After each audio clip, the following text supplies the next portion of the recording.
भारत के महान मुसलमान योद्धा कौन से हैं जिनका नाम सुनते ही दुश्मनों के पसीने छूट जाया करते थे। इन मुसलमान योद्धाओं के रहते विदेशी ताकतें कभी भारत की ओर आंख उठाकर देखने की हिम्मत नहीं किया करती थी। इन योद्धाओं के शासनकाल में भारत दुनिया का सबसे ताकतवर देश के रूप में पहचाना जाता था। अफगान से लेकर दक्कन तक इन शासकों ने भारतीय साम्राज्य का विस्तार किया। आज की इस वीडियो में हम भारत के 5 सबसे महान मुस्लिम योद्धाओं के बारे में ही आपको बताने वाले हैं। बस आप बने रहिए वीडियो के अंत तक हमारे साथ। नंबर 1, अलाउद्दीन खिलजी। भारत के 5 सबसे महान मुसलमान योद्धाओं की सूची में सबसे पहला नाम अलाउद्दीन खिलजी का आता है। सन 1296 में अपने चाचा और ससुर जलालुद्दीन खिलजी की हत्या करने के बाद वो खिलजी वंश का दूसरा राजा बना था। अलाउद्दीन खिलजी का नाम सुनकर मंगोल भी खौफ खाया करते थे और सन 1296 में जब मंगोलों ने भारत पर आक्रमण करने की कोशिश की तो खिलजी ने उन्हें जमकर धूल चटाई। अलाउद्दीन के रहते हुए कोई भी विदेशी आक्रमणकारी भारत की तरफ आंख उठाकर देखने की हिम्मत नहीं कर पाता था। वो पहला मुस्लिम शासक था जिसने अपने राज्य का विस्तार संपूर्ण किया था। उत्तर से लेकर दक्षिण तक के हिस्से के उसके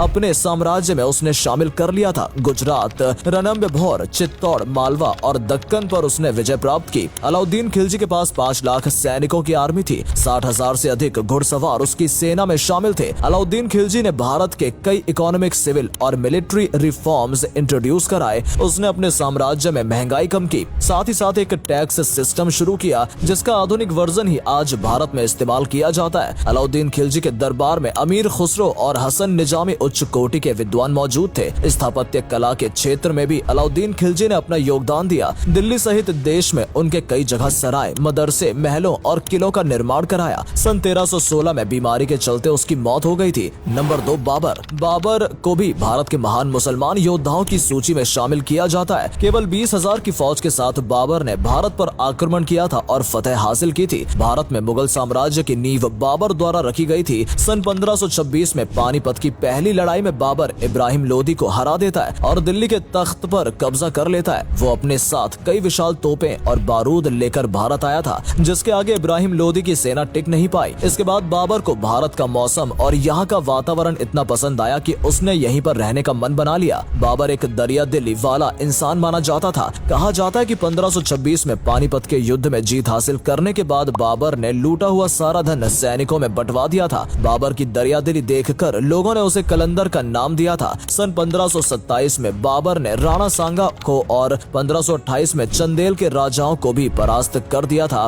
उसके पास अपने जमाने के सबसे आधुनिक हथियार हुआ करते थे जो रूस और अमेरिका से भी ताकतवर थे। बाबर ने एक विशाल सेना का निर्माण किया। साथ ही भारत में कई मदरसे और मस्जिद का निर्माण बाबर ने कराया। अयोध्या की शान रही बाबरी मस्जिद का निर्माण बाबर के कहने पर उसके सेनापति मीर बाकी नहीं कराया था। बाबर के कारण ही अगले करीब 325 सालों तक मुगलों ने भारत पर राज किया और भारत को विकास की ओर अग्रसर किया। नंबर 3, शेर शाह सूरी। शेर शाह सूरी भी एक महान योद्धा था। भारत में मुगल सल्तनत की स्थापना होने के बाद उसने बाबर के सेनापति के रूप में अपनी सेवाएं प्रदान की थी। वो एक महान रणनीतिकार था और साथ ही एक कुशल सेनापति होने के बाद उसने खुद को एक कुशल शासक के रूप में जनता के सामने पेश किया। शेर शाह सूरी की ताकत का अंदाजा आप इसी बात से लगा सकते हैं कि उसने अपने शौर्य और पराक्रम के दम पर कुछ सालों के लिए मुगलों को भारत से खदेड़ दिया था। उसने चौसा और कन्नौज के युद्धों में हुमायूं को हराया। सन 1540 में उसने भारत में सूरी वंश की स्थापना की थी। अपने शासनकाल में उसने कई नए नगरों और सैन्य प्रशासन की स्थापना की। बेहतर शासन व्यवस्था के लिए उसने केंद्रीय शासन को 5 विभागों में बांट दिया था। शेर शाह सूरी ने अपने गुप्तचर भारत के कोने कोने में तैनात कर रखे थे जिससे हर जगह की खबर उसे आसानी से मिल सके। भारत में सबसे पहले रुपये का इस्तेमाल शेर शाह सूरी ने शुरू किया था।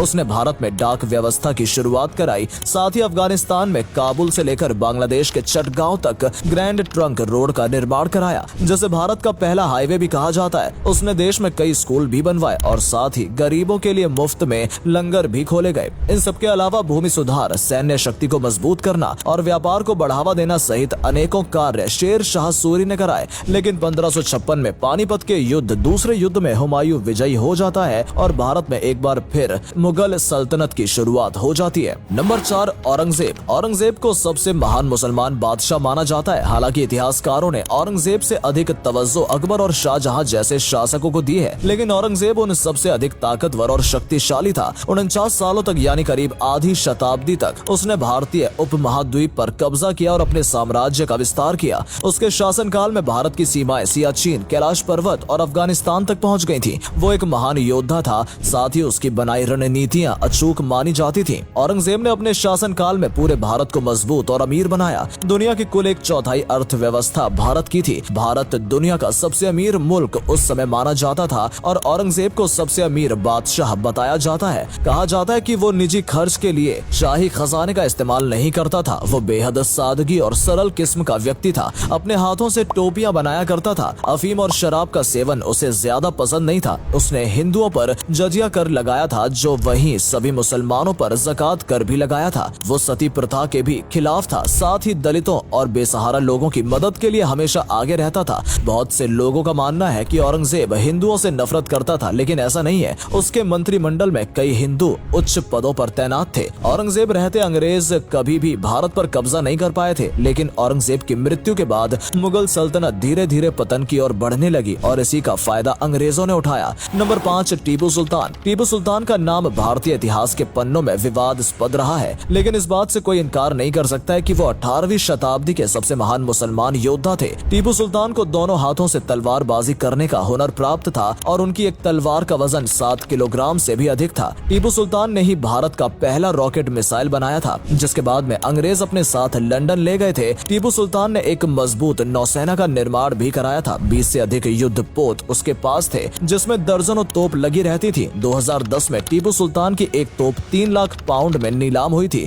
टीपू सुल्तान का नाम सुनकर अंग्रेज भी खौफ खाया करते थे। यहाँ तक कि नेपोलियन ने टीपू सुल्तान को फ्रांस आकर अंग्रेजों से युद्ध करने के लिए आमंत्रित भी किया था। इसी के साथ आप उनकी शक्ति और पराक्रम का अंदाजा लगा सकते हैं। टीपू सुल्तान के शासन के दौरान भारत दुनिया में रेशम का सबसे बड़ा उत्पादक बन गया था और चीन, जापान, रूस, फ्रांस और इंग्लैंड तक भारत से कपड़ा एक्सपोर्ट किया जाता है। टीपू सुल्तान अक्सर हिंदू मंदिरों और संस्थाओं को भी पैसा दान किया करता था और वो एक राम नाम की अंगूठी भी पहना करता था। दोस्तों, इन 5 योद्धाओं के अलावा भी भारत में अनेकों महान मुस्लिम योद्धा हुए हैं, जिसमें अकबर, शाहजहां, कुतुबुद्दीन ऐबक जैसे कई नाम शामिल हैं। भारत की आजादी में भी मुसलमानों ने बेहद महत्वपूर्ण योगदान दिया था। इनके अलावा यदि आप किसी अन्य मुस्लिम योद्धा के बारे में जानना चाहते हैं तो हमें बता सकते हैं, और अगर आज की ये वीडियो आपको पसंद आई हो तो इसे अधिक से अधिक लाइक और शेयर अवश्य करें। आज के लिए इतना ही। आपसे फिर मिलेंगे एक नई वीडियो और ढेर सारी रोचक जानकारी के साथ। धन्यवाद।